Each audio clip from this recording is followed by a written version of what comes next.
नमस्कार, मी अनघा धोडकर आणि आपण ऐकत आहात अश्वत्थामा भाग 36. कुरुक्षेत्र मागे पडून हजारो वर्षे झाली, पण त्याला काहीच आठवत नव्हतं. कोणीतरी दिलेली काळी कफनी, काळं धोतर कधी त्याच्या अंगावर आलं हे त्याला कळलंच नाही. फक्त वर्षातून एकदा मात्र व्यास पौर्णिमेला सप्त चिरंजीवांमध्ये न चुकता तो जाऊन बसायचा. एका ओहोळाजवळ बसला असता घटोत्कचाची भेट झाली. हिमालय पर्वत पार करीत असताना त्याचे मामा कुरुकुलाचे पहिले गुरु कृपाचार्यांची सुद्धा त्याची भेट झाली. स्मृतीचा स्मरण विस्मरणाच्या अवस्थेतच तो सातपुडा पर्वतावर पोचला. तो पर्वत आवडल्यानं डोंगर कपारीत घळघळीत जवळजवळ तो 2000 वर्षे राहत होता. तिथले साधे भोळे भाबडे लोक, आदिवासींचे पाडे त्याची काळजी घ्यायची. जेव्हा त्या लोकांना कळलं की तेल मागणारा बाबा हा महाभारतातला अश्वत्थामा आहे, त्याची काळजी घेण्याबरोबर ते त्याची पूजा देखील करू लागले.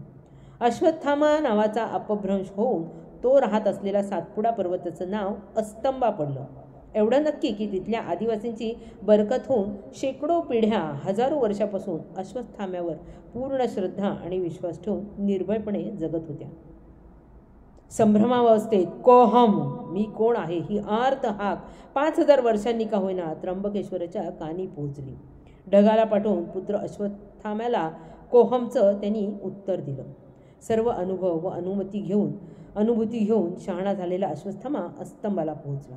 व्यासांच्या आज्ञेनं 5000 वर्षांपूर्वीचं संपूर्ण महाभारत, ज्याचा महत्त्वाचा हिस्सा तो होता, महाभारताच्या संहाराचा तो कर्ता होता, त्याच्याकडून घडलेल्या भीषण संहाराचं दृश्य पाहिल्यावर कृष्णानं दिलेली 3000 आणि विस्मृतीच्या गर्तेत काढलेली अधिक 2000 वर्षे अशी 5000 वर्षाची शिक्षा त्याला कमीच वाटली.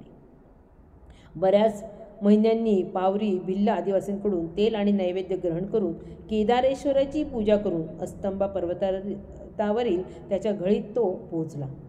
एवढ्यात त्याला व्यासांची आकृती समोर दिसली. एकदम गहिवरून आलं. त्यांच्या पायावर त्यानं लोटांगणच घातलं. व्यास म्हणाले, महाभारताचं युद्ध पाहिल्यावर तू कोण आहेस याची प्रचिती तुला आलीच असेल. तू साक्षात महादेवाचा अंश आहेस. तूच कलियुग आहेस.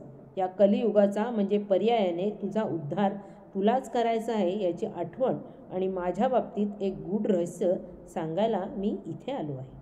धन्यवाद.